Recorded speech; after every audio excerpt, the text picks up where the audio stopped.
There's more to this than meets the eye. Kellogg's Raisin Smith. Raisin in the middle, golden whole wheat. And why does this rhyme? There's raisin in the middle. It's a taste sensation, a wheat and raisin celebration. All wrapped up in a perfect square. The taste is simply beyond compare. Kellogg's Raisin Splits. We really like it there. Raisin in the middle. Kellogg's Raisin Splits. A bird of prey knows when to watch and wait, and when to attack. 4:30 in the morning, and members of the flying squad are assembled and ready to swoop. Their prey is an armed robbery suspect. This is a real raid. Soar into real-life action with the flying squad. Wednesdays at 9 on Central. Carrie White is a shy schoolgirl despised by her classmates, alone and afraid. Oh, sorry about this incident, Cassie.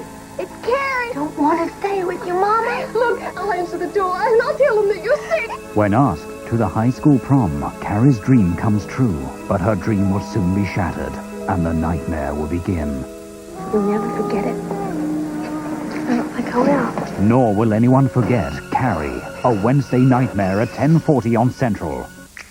Now the other side of midnight, and I've just got to hold up this announcement for Anthony Wilson to read out.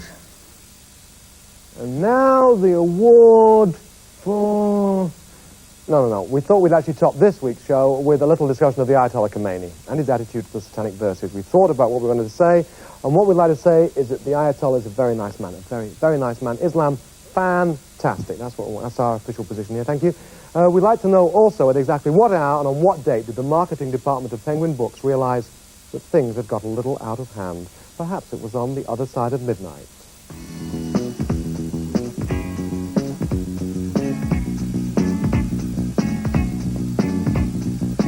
Open up your mind. Come on, take a ride. Meet you on the other side. The other side of midnight. All right, we've got loads of stuff tonight. Wild Show, Video Festival in Liverpool, movie maker Derek Jarman, a bit of pop comment, Sundays on a Monday just, a bizarre circus, straight from Los Angeles here, which allegedly leaves a stain on the collective unconscious. We'll be talking about adultery to Carol Kluler, who's just written this wonderful book about adultery. I've got my cuckold's horns absolutely ready. The Ayatollah, as we've already said, has the right attitude on that one. And no, I never read Penguin Books, sir. But first, an absolute treat from the other side of midnight, a very special guest. Every day is like Sunday, except the shops are open and there's much more traffic. I would go out tonight, but I promised to stay in case the man from Rumble looks cold. Oh, tulips, suicide in the cemetery, in Manchester and Mogadon. I would girlfriend in a coma, I knew I shouldn't have read her my poetry. Never gonna learn to dance, never gonna learn to sing. I just wanna tell you what I'm earning. I'm turning into Max Bygraves. I wanna tell you a story. Rob, thank you. Yeah, some of you will have seen Rob Newman before, a very small some, because he's been doing a show for Granada here in the Northwest. I was born in the north, and I live in All right, okay. I went to London last week. It's still happening in London, so you're not all dead down there. Thank you, Mr. Holloway. Anyway, the show that Rob does is called Stand Up. It's got 2 more shows to go here in the north of England, despite its undirectional title, Stand Up. Who thought of that one? Lie Down. It proves there is life after Saturday Night Live. A collection of brilliant, new, young, in some cases very young comedians. The rest of you have to take it on trust. We'll talk to Rob and have some more of Rob Newman stuff later in the show. But now we talk movies. St. Derek with Benjamin Britten's War Requiem.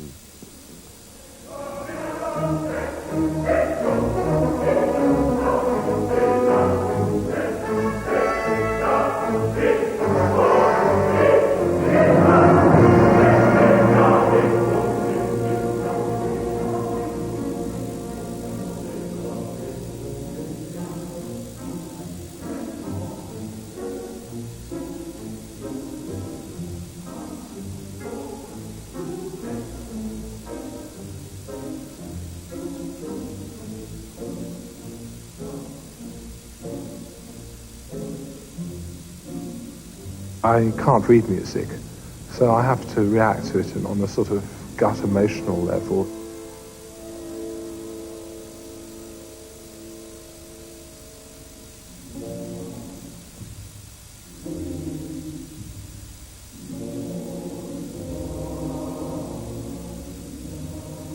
I don't need to do storyboards. I think having trained as a painter, you don't need to actually really draw things out. You can keep sort of that sort of imagery in your head.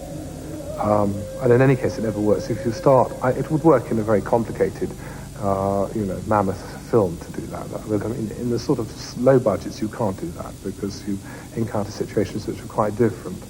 There was only £670,000 for the Requiem. It's not a lot. And that was the largest budget I've ever had for a film. It was a feat of invention to do World War I on that, I think.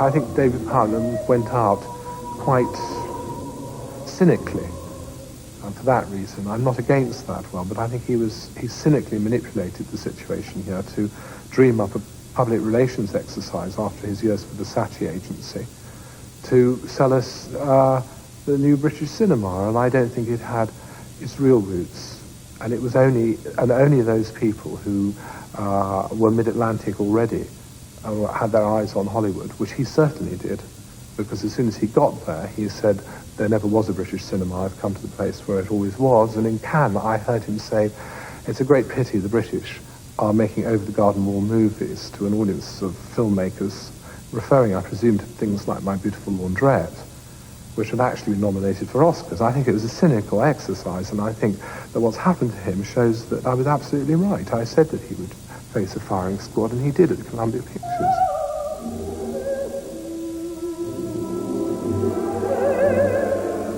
Britain have always liked their disasters, you know. They keep on sort of propping up empty systems, don't they? I think there's absolutely nothing there. He isn't the centre of British film, Terence Davies is, and I am. Yes, Mr. Jarman there, taking part in the Putnam reappraisal underway everywhere. And not only is the film showing in several of our cities at the moment, but The Last of England, this remarkable book, only $10.95 for a hardback, lots of great pictures. That's available in our bookshops at the moment. This is available in our bookshops from the middle of next week and could cause quite a stir. It's called A Woman's Guide to Adultery, and it's in fact a novel written by Carol Clulow. Carol, thank you for coming in and talk about that. We always say thank you, but thank you for anyone who writes a book about adultery, because what a nice thing it is to have that in the title. A bit of a sexy title, isn't it? A bit of a come-and-read-me title, yeah? Yeah, it is. I wanted the sort of title that would catch people's eyes, about 6 platforms across on train stations. And it's a sort of a takeoff, really, of all the books that women like I read, feminists, which is A Woman's Guide to Homeopathy and A Woman's Guide to Yoga and all those other books that are sitting on my bookshelf. But is it a guide? Does it tell a woman? It's not a manual. It's not a manual? It's not a manual, no. No, it is a novel. It's a bona fide novel. And I honestly think that anyone who read it... there has been some concern that this might encourage adultery. I know the Michael Joseph salesman in Dublin is having a bit of a problem getting it into the bookshops, but I can assure anybody that if you do read it, I think you'll find that adultery is not the name of the game as far as the novel is concerned. I've read 70 pages, which I normally do in my week getting ready for this show, and there's loads of adultery in it. Oh, there is. But, yes, everyone's at it, aren't they, really? Yes, they are all at it, yes. But the point of the novel is that they are all at it, and they are all causing each other a great deal of pain, which is what the novel is about. The pain caused by adultery, which perhaps a lot of people don't think about. I think a lot of people do, because they suffer from it. Is it about, I mean, your first novel was received well in feminist circles. I mean, the word feminism comes in here occasionally. Does it take the female point of view, or does it accept that men suffer just as much? And I've got my Cuckold's Forms, you know, I know what this is all about. It's very, very painful for men. Is it just the same? You don't... Well, I'm a very chauvinistic feminist, and it is a book written about female pain because I'm concerned about female pain. I think if you're concerned about male pain, then the best thing for you to do is to go away and write a novel about male pain. I can only write from a female perspective. I've got over my male pain, but you have you suffered from adultery? I mean, you've been the other party or whatever. I mean, no, you are in the book, the leading character. Is that personal? No.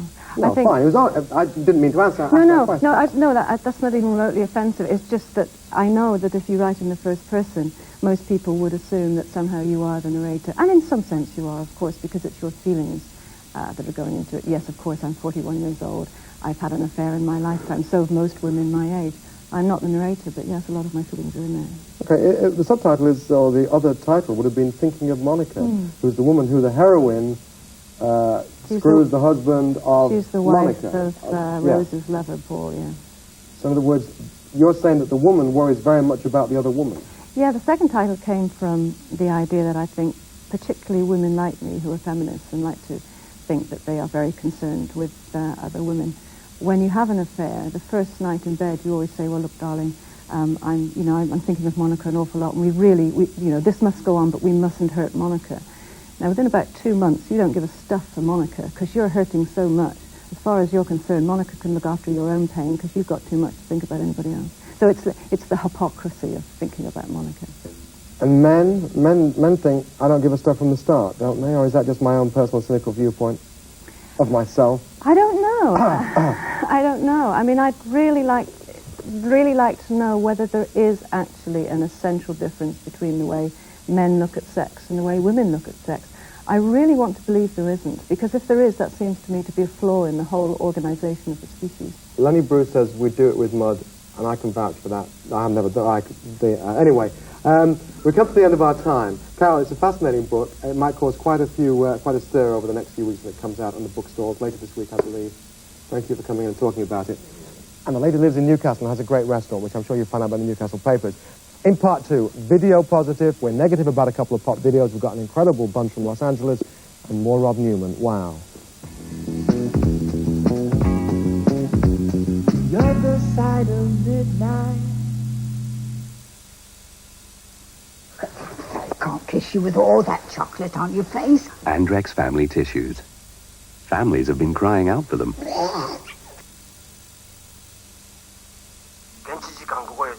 The world will cease to spin on its axis. Girare sulla sua asse alle ore 16. I cittadini sono pregati di rimanere in casa e di attendere altre notizie che saranno trasmesse.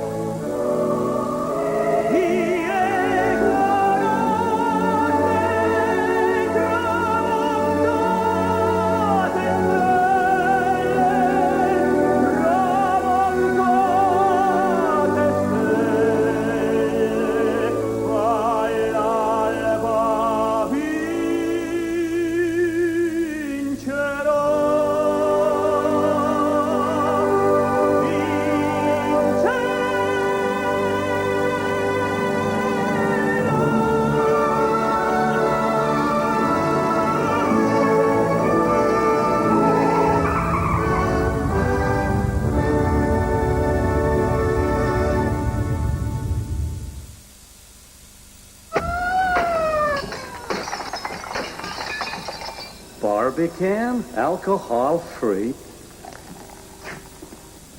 What do you think? Who are they trying to fool?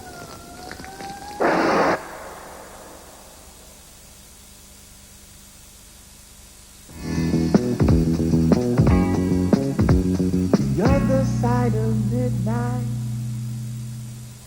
Chickens! There's been a lot of discussion in this country recently about the food we eat, particularly chickens and eggs. We'd like to take part in that debate, and we'd also like to show you one of the most exciting theater groups doing the rounds at the moment. They hail from Los Angeles in the United States of America. Ladies and gentlemen, the present debate, Theater Carnival. My name is Meg, and this is Reg, and we are here because we like eggs. No, Meg. My name is Reg. No, Reg. Everything must rhyme with egg like Meg. But why can't we pronounce egg as edge? Then it would go just fine with Reg. Look, egg is egg, Reg, and your head is too big. Maybe I should call you dog or pig. You dare suggest you call me pig? Why, it doesn't even rhyme with egg. Look, pig is egg and egg is egg, and at least they both end in g. That's more than could be said for Reg, which ends in j. You're just saying that because your name's Meg, which very conveniently rhymes with egg. I think you'd be feeling more on edge if your name happened to be Meg. You make me sick, you stupid twit. You are a pig, you are a dog. Dog, pig, dog. You make me sick, you dog, you pig. You make me sick. You rotten I hate your name, You Red. silly twit, you are a nit, you pig, you dog, you make me sick.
There's something very special about us, do you know what it is? We kill chickens.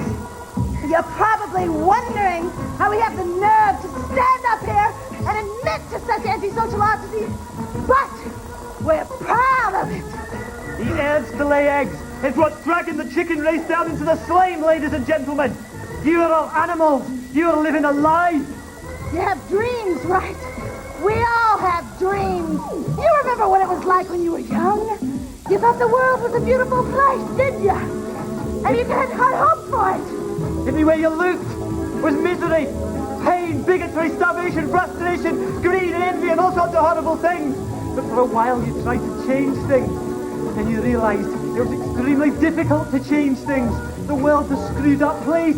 What can you do? I know, I'll lay an egg. Pam will fold me frustrations onto the next generation. The chicks are the future. What a lot of rubbish! Chicks are your excuse for laziness, for avoiding the real issues. You think, so I'll lay an egg. So what if my life's messed up? And just put all my things off on the chicks? But then what would happen if one day someone came up and poisoned your little egg, and it wasn't some crazy idiot fresh from the lunatic asylum what did that? It was a rational guy like me that edged the rooster and my extremely glamorous girlfriend Meg the hen. That put a damper on your cosy little plans, wouldn't it? Be pretty sick, eh? Kind of like a crime against nature, eh? Well, I don't think Louis Pasteur would have thought so.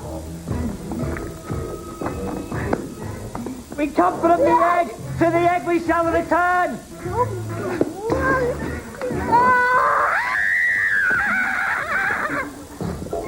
My name is Louis Pasteur, the discoverer of bacteria. I found it in foods of all different kinds, but mostly in the eggs. He's finding that last egg. Go on, break the last egg. Oh, fantastic, fantastic. It was difficult. Thank you, Theatre Carnival. They're on the plane back to Los Angeles tonight. Liverpool is awash with video art next week, makes a change from being awash with football trophies. Video Positive 89, billed as the best of video art from the past 20 years. Shows at a variety of venues. That's some nice things, from the tape to video rental shop. We caught up with the show at the Blue Coat Gallery.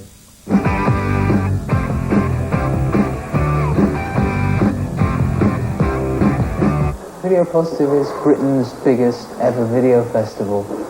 It features dozens of artists from around the world in what is basically a celebration of 25 years of real progress in image-making technologies. Everybody sitting around watching television. Video artists is basically an art form of the present, an art form which is going to invade galleries a lot from now on, and certainly as we become more used to it and become less accustomed to video being accessed onto television and more integrated into our lives in terms of galleries, public spaces, etc., I think that video art is really going to be, in the 90s, an art form that we're going to see a whole lot more of.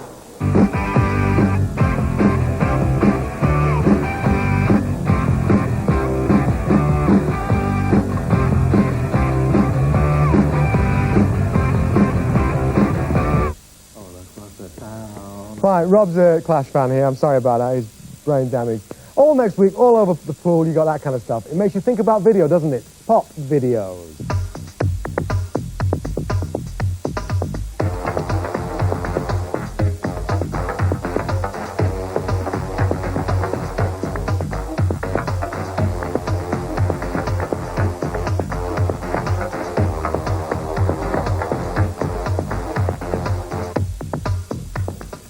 Nitsa Ebb, Jawohl. Not completely my cup of tea, that group, but very hot at the moment. I'm sticking with CC Rogers, and the single we played last week will be out in the UK on the MCA label quite soon. The video there for Nitsa Ebb was okay, but they're all a bit, well, judged by the nominations in the video category for the Brits.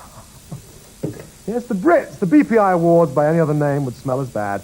Now, everyone's moaning about it. Amateur half hour, sorry, hour and a half. I think we should stop moaning. The general event reflected accurately the mental state of the businessmen who run these outposts of American multinational music business. And you should have heard the music they were dancing to at the disco afterwards, like a wedding it was. But one very important thing I have to say about the Brits, 3 groups played live, fully live. In no other country in the world at a ceremony like that would anybody even think of playing live. But in Britain, which leads the world in popular music, 3 groups did play completely live, and they made the likes of Def Leppard look seriously dumb, deaf indeed. Hats off to Fairground Attraction, Yaz, and Bros. Brave stuff, save the night. And here's another video. You've seen this one before, I'm sure, but it asks the question about the people who run the music industry. At the moment, they're queuing up to sign this lot like Armenians at a supermarket.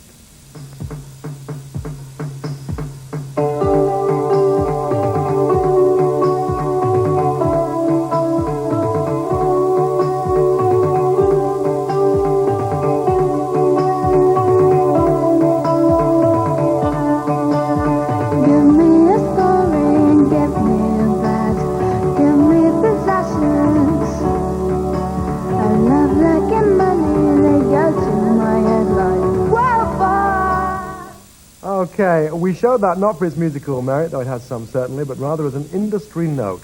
They're this month's House of Love. In fact, the last time record executives tore around Britain in their BMWs so fast trying to sign a girl singer act, they were after a thing called the Tourists. It wasn't Annie Lennox who's dressed gorgeous at the Brits. Anyway, the Sundays. I can't help imagining all those A&R men from foreign companies, because in England they're staying with rough trade, going along or thinking that the Smiths have met the Sugar Cubes and they're going to meet a lot of money. Hopefully the group are better than that. It is a clever song. My rant's over now. The show's nearly over. But Rob Newman's here. Are there new comedians around? You look like a new comedian. I've been doing it for about 30, 35 years now. You just couldn't get on Channel 4, didn't they like you? Charlotte Street, not your kind of, your touch? Really? No, it's not. No. And we're not going to talk about this in the interview, are we? Just in case you don't get any more work out of Channel 4, not that you've got very much in the first place. I watched this show, Stand Up, on Granada, and there's lots of young comedians that I haven't seen supporting Ben Elton. It's because you're out of touch, mate. It's because you're out of touch. I quite happily out of touch. Don't worry, I'm willing to learn. Yeah. Teach me, Rob. Where do I begin, Tony? Where do I begin? Well, there are a new crowd of you. Are you different from the Ben Elton generation? Yeah, we're sort of younger. And... Don't laugh at his jokes, please. Go on. Keep laughing, okay? Go on, younger. I've noticed that. You've noticed that. That's good. Nice to see you on the ball. I thought the... Ben Elton would have liked the theatre de circus complicité thing that was on. I personally, as an impressionist, I didn't think the impression of Louis Pasteur was spot on. Was spot on. But you could have done a micro better than that, couldn't you? I think so. But sure. It was fine, nevertheless. You're going to try and be serious now? No, I won't bother really. Let me just ask you about impressions. You do writing as well. You write comedy things for Radio 1? Yeah, and Radio 4. You're proud of that, are you? No. Yes, you are. No, yes, you are, a little bit. I'm proud of it. I'm proud of it. Yeah. I am proud of it. Fine. But what is your first love? Is it being an impressionist? It's the Clash, I think. The Clash? Yeah. Will you do Strummer then for us? No, it's sacrilege. Oh, come on, you can do Strummer. Just do something nice. People won't know who it was. Yes, they might. Just do Strummer. This is breaking my heart. So if you're watching, all right, like they call us the Westway Wonders, right? And it was my daddy was in the Foreign Office, and it's great and all that. I'd hurt. It's prostitution. I prostitute my soul. I know. And that's the difference between our generation and Ben Elton's generation is that, You will prostitute yourself. We will. No, I won't, actually, but... well, they're directional and political. Are you lot political? Well, I don't want to speak for anybody else because... no, well, don't. I don't know anybody else. Are you political? No, not really. No, not at all. Fine. So, I've got 25 seconds left. Do me a voice. Who are you going to do? You've got 20 seconds left. Just getting smaller voice. Well, Jesus, I not like doing voices because I like to be thought of as a serious artist and slip further into the seat. And that was Frankie Howard. And Rob, it's been a real pleasure having you on this show. Thank you very much. I'm sure we're going to see a lot of you. I certainly like your Jonathan Ross impersonation. I was hoping for Jack Nicholson before the end of the night, but you should have said, rather than being coy and saying, what perhaps... All right, finish him. He's got... Okay, end of the show, Rob. Thanks. Opportunity knocks. All right. Next week, by the way, we're not going to rob on the show. We have some news from the Pompidou Centre in Paris. Again, very French. Tomorrow morning, Tuesday, the 21st of February, 1989, the Beaubourg opens an exhibition about situationism, which he doesn't know anything about. He knows all about the Sundays. He promises to be fascinating. It's the story of how a group of radical town planners in France in the 1950s became the most influential anarchist theorists of the 60s. They started the whole revolt in the 70s. They mutated into the Baader-Meinhof, the SLA, and the Sex Pistols. They're still being taught in PLO training camps and in the textbooks of pop group promotion. The Situationists as history, as museum pieces, as consumables. We've also got a bit of new order, only a little bit of it, to go with the Situationists. While you're waiting for all that, have a fantastic week.